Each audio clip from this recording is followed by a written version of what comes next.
What's up, YouTube? Omar here with a NFL wrap up for Week 3 of the season. We're going to start with the scores from around the league, so here we go.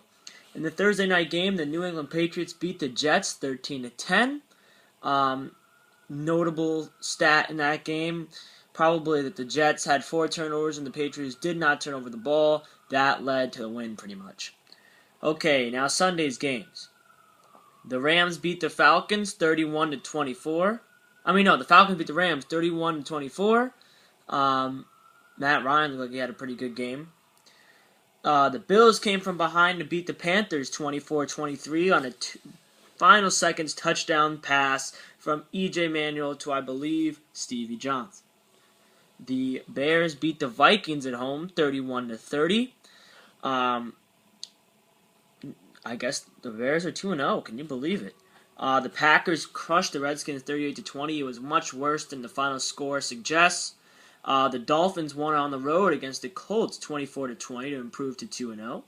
The Chiefs handled the Cowboys at home 17-16, a big win for them. They're 2-0. The Chargers beat the Eagles 33-30 in an offensive shootout. The Ravens beat the Browns 14-6 in a game that no one wanted to be stuck watching. The Texans won actually a very exciting game against the Titans 30-24 in overtime. The Cardinals beat the Lions 25-21. The Cardinals get their first win under Bruce Arians. The Giants lose to the Broncos 41-23. I'm sure you've seen, or might not have seen, but still my wrap-up video for that game, that was pretty bad. Recap video, I should say. The Saints barely edged the Buccaneers on the road 16-14 in a game that had a rain delay. The Raiders hold off the Jaguars in the Suck Bowl 19-9. Such a Suck Bowl score, too. The Seahawks beat the 49ers 29-3 in another rain delay game on Sunday night. And on Monday night, the Bengals beat the Steelers 20-10. What did we learn this week? Let's start. Number 1. Seattle is a force to be reckoned with. I've been saying it all year. They're my preseason pick to win the Super Bowl. You can ask Lewis. You can ask my friends, which you're not going to, but I'm just saying, if you don't believe me, they were my preseason pick to win the Super Bowl, and they really look dominant at home. They're just unstoppable at home. And the fact of the matter is they're playing at a level where they're going to get home field advantage, and home field advantage is huge for them. I think they broke a Guinness World Record for loudest crowd on Sunday night, which does not surprise me whatsoever. I actually had a couple family members, my uncle and my cousin, were actually at the game, so they contributed to a world record, which is kind of cool that you can be able to say that. Number 2, we figured out that the Jacksonville Jaguars are so bad that I would not be surprised to see them go 0-16. I just don't see this team putting it together and winning a game. I'm sorry. Alright, we also found out Kansas City Chiefs can compete. Alex Smith, Andy Reid, these are 2 proven guys in the NFL, and they've shown in the first 2 weeks that they can compete. They beat a good team in the Cowboys at home, 17-16, in a pretty good game. Pretty close game, obviously, 1-point game. And, they're going to be an exciting team, and I think they can actually, at least finish 500 this season. Number 4, we learned that E.J. Manuel will be a successful quarterback in the NFL. He led the Bills on a nice last-minute drive, I should say. He was 27 of 39 for 296 and a touchdown. The one touchdown coming with 2 seconds left to Stevie Johnson for the win. Yes, it's against the Panthers, who the Giants are playing this week. But still, this guy, I think, I've thought since he got drafted, it was a good pick for the Bills. Lewis thought so. Everyone that I know is a Bills fan thought so. He's a solid player. He knows the game. He's not flustered, and he looks like he's going to be a solid quarterback for years to come. And the answer, if you will, finally, for the Buffalo Bills. And number 5, there's a couple teams that are usually good or supposed to be good that are 0-2 that I'm worried about.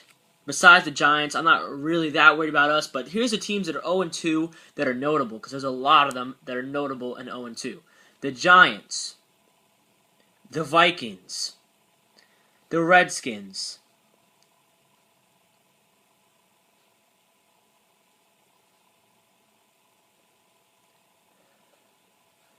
And that, oh no, I was about to say that should be it, but the Steelers. All those teams are 0-2, teams that were supposed to do well or have done well or just a preliminary, what do you call it, dominant in history and are always well. Some teams to watch this week because at least one of them is going to go to 0-3. And I think the most likely candidate of those teams is the Redskins. I haven't really looked at who's playing who, but I will say that the Redskins defense is just god-awful. And that's a fact. All right. The top 3 for this week. The top 3 teams. The top 3 performances by teams. Number 3, the Kansas City Chiefs. In a 17-16 win over the Cowboys, they put the league, if you will, and the fans, including me, on notice. That, you know what? At home, we can win. We beat a solid Cowboys team that beat the Giants in Game 1 and Week 1 of the season. And that they can win games in this league with Alex Smith and Andy Reid, and that's a team. And if Jamal Charles can stay healthy, you have Dwayne Bowe. They have some players. Number 2 best performance of the week, the Green Bay Packers. As I said, they won 38-20 against the Redskins, but really the score doesn't reflect how bad it was. The Redskins won the fourth quarter 13-0. Before that, it was 38-7 if you do the math. 580 offensive yards for the Packers. They flexed their muscles on this team. Aaron Rodgers, 480 yards and 4 touchdowns on the Redskins. As I said, defense is pitiful, but still a great performance by the Packers after losing a tough one against the 49ers Week 1.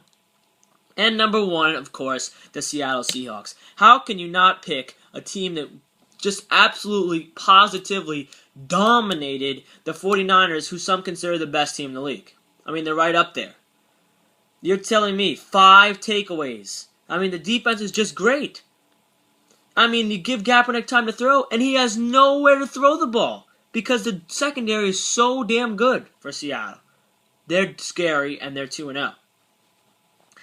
The bottom 3 teams for this week. Number 3, give me the Saints. I know they won, but they won 16-14. I don't care if it's on the road against the Buccaneers. This is a team that you should not be even close to if you're the Saints. You cannot be happy with what happened. The running game was nothing against Tampa Bay. The leading rusher for them was Pierre Thomas with 29 yards on 5 carries. I know Drew Brees is a stud, but they need to get some rushing attack if they're going to beat good teams in this league. At number 2, I had the Cowboys. They lost out on the road against the Chiefs. I think they were kind of looking past this game, and they had a good chance to get to 2-0. I know the Chiefs, as I said, are a decent team, but this is still a game that the Cowboys and their fans probably and should consider that they should have won, and lost this one, and that really hurts in a division that's struggling. The Cowboys and every other team wants to get either make up ground or get out in front in the NFC East right now, which is not looking so solid. And at number 1, the worst of performance, the Redskins. Oh my God. The defense we knew sucked, and until the Packers took their foot off the gas, so did the offense. Oh man. Yards don't mean anything if you can't get in the end zone. The Redskins look like they're in serious trouble. And you know what? They're actually looking like they could finish at the bottom of the NFC East right now. I'm excited for the Giants because they get to play the Redskins twice, and we'll see if we can put up 40 on them. And the players. The top 3 players for this week. Number 1, I have Mario Williams. I had to pick someone from the Bills in their first win, and I gave it to Mario Williams. 3.5 sacks. That's not something to scoff at. He now leads the NFL in sacks.